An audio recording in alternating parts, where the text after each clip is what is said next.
नमस्कार दोस्तों, आज मैं आपको सुनाऊंगी गणेश जी और गरीब भाई की कहानी। बहुत समय पहले की बात है। एक गांव में एक सुखी परिवार रहता था। उस परिवार में 4 लोग थे। एक माता पिता और उनके एक बेटा और एक बेटी रहते थे।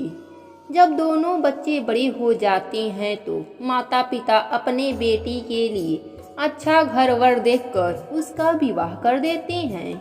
बेटी का नाम धानी था और बेटा का नाम निर्धन था। बेटी के विवाह के कुछ साल बीतने पर बेटी का जुड़वा बच्चा होता है, एक लड़का और एक लड़की। और कुछ समय बीतने पर इधर माता पिता निर्धन का भी विवाह कर देते हैं। निर्धन के घर में लड़की का जन्म होता है। कुछ साल बीत जाने के बाद निर्धन की माता पिता की मृत्यु हो जाती है। माता पिता की मृत्यु हो जाने के बाद निर्धन पर बड़ी मुसीबत आ पड़ती है। निर्धन, उसकी बच्ची व उसकी पत्नी का जीवन बहुत ही कष्ट से बीतता है। वह बहुत ही गरीबी में जीते हैं। उधर बहन धानी अपना बेटे का विवाह कर देती है। कुछ समय बीतने के बाद बहन को पता चलता है कि मेरा भाई बहुत दुख में है। लेकिन बहन को तो अमीरी का घमंड हो गया था। वह अपने भाई और भाभी को कभी देखने नहीं आई। धानी की भी बेटी बड़ी हो गई थी। धानी ने अपने बेटी का विवाह का दिन तय कर लिया था। दूर के रिश्तेदारों को निमंत्रण भेजा, लेकिन अपने भाई निर्धन को नहीं भेजी। वह सोचती कि मेरा भाई बहुत गरीब है, अगर मेरे घर आएगा तो मेरी इज्जत मिट्टी में मिल जाएगी। इसी कारण अपने भाई निर्धन को निमंत्रण नहीं भेजी। लेकिन जब धानी की बेटी की बारात आने वाली होती है, उसी समय निर्धन को पता चलता है कि उसकी भगनी का विवाह तय हो गया है और आज ही उसकी बारात आने वाली है। अब तो निर्धन मन ही मन सोचता है कि मेरी एक ही भगनी है, मैं तो उसकी शादी में जरूर जाऊंगा। निर्धन बहुत गरीब था। उसके पास कुछ देने का वस्तु भी नहीं था।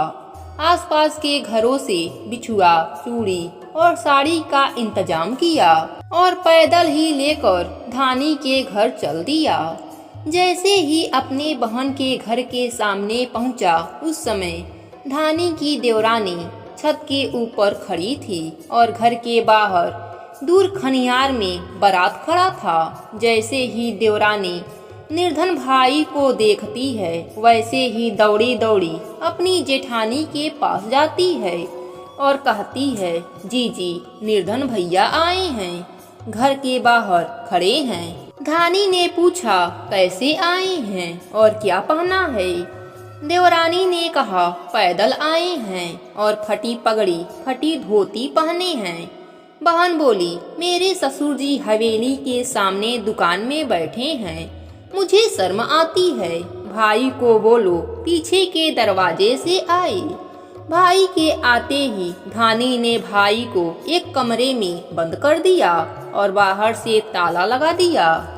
एक तरफ लड़की का विवाह हो रहा था, गाजे बाजे बज रहे थे, अतिथियों को भोजन कराया जा रहा था और दूसरी तरफ भाई को कोई पानी तक पूछने वाला नहीं था। भांजे की बहू को दया आई और उसने दरवाजा खोल दिया।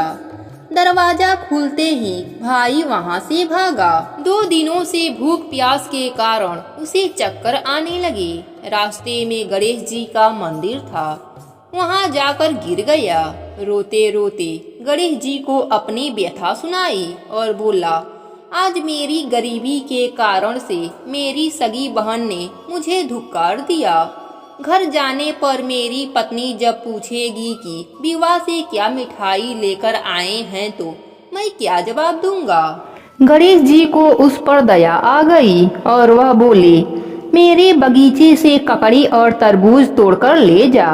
भाई ने ककड़ी तोड़कर झोला भर लिया और अपने घर गया। घर जाते ही बच्चों ने पूछा, पिताजी बुआ के यहाँ से हम लोगों के लिए क्या लाए हैं? झोला खोलते ही छोटे तरबूज सोने के गेंद में बदल गया, बाकी तरबूज काटे तो उसमें से हीरे मोती निकले। पत्नी बोली, आप बहन के घर से इतना कुछ क्यों लाए? आपकी बहन ने हम लोगों को बहुत ज्यादा दे दिया। भाई ने कुछ जवाब नहीं दिया। भगवान गणेश जी की कृपा से उनके दिन बदल गए। भाई का काम धंधा जोरों से चलने लगा। धीरे धीरे गहने बने, रहने के लिए मकान बन गए। पत्नी बोली, ननद जी को बुला कर लाओ। भाई नए कपड़े नए जूते पहनकर रथ में बैठकर बहन को लेने गया।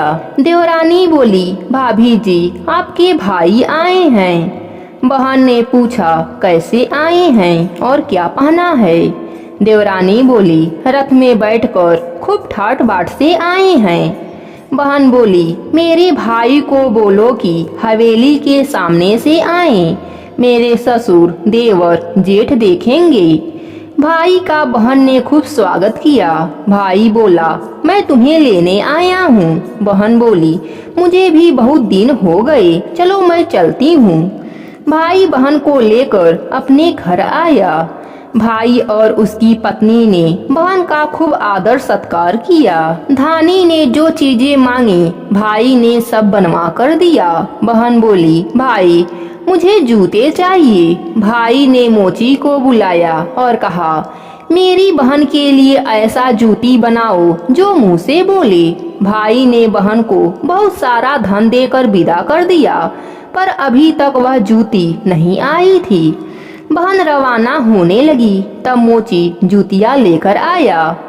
बहन के जूती पहनते ही जूतिया बोली, निर्धन भाई की पैसे वाली बहन, गणेश जी का बगीचा नहीं होता तो आज क्या करती बहन? भाई की पत्नी ने पूछा, यह कहाँ से आवाज आ रही है?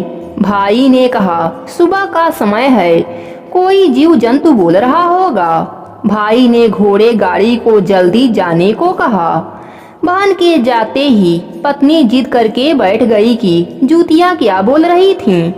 पति ने अपनी पूरी आप बीती सुनाई कि कैसे बहन ने मुझे 2 दिन भूखा रखा, कमरे में बंद कर दिया।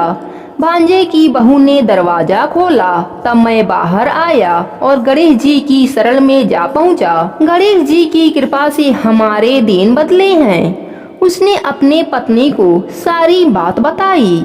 तब पत्नी बोली, अगर मुझे पहले मालूम होता तो मैं आपके बहन को कुछ नहीं देती। मेरा दिया हुआ सब कुछ वापस लेकर आओ। तब पति बोला, सुहासिनी के आशीष से ही हमें गणेश जी ने सब दिया है। अगर वह मुझे भूखा प्यासा कमरे में बंद नहीं करती तो मैं गणेश जी के मंदिर में क्यों जाता? क्या मैं गणेश जी को अपना दुखड़ा सुनाता? तुम अपना मन मैला मत करो, अपने पर तो गणेश जी की कृपा है और किस चीज की कमी है। फिर दोनों गणेश जी के आगे झुककर प्रणाम किया और गणेश भगवान का जयकारा लगाया। हे गणेश जी महाराज, जैसी कृपा आपने निर्धन भाई पर करी, वैसे ही आपकी कहानी कहने वाले, सुनने वाले और हुंकारा भरने वालों पर भी अपनी कृपा दृष्टि बनाए रखना। जय हो गणेश भगवान की।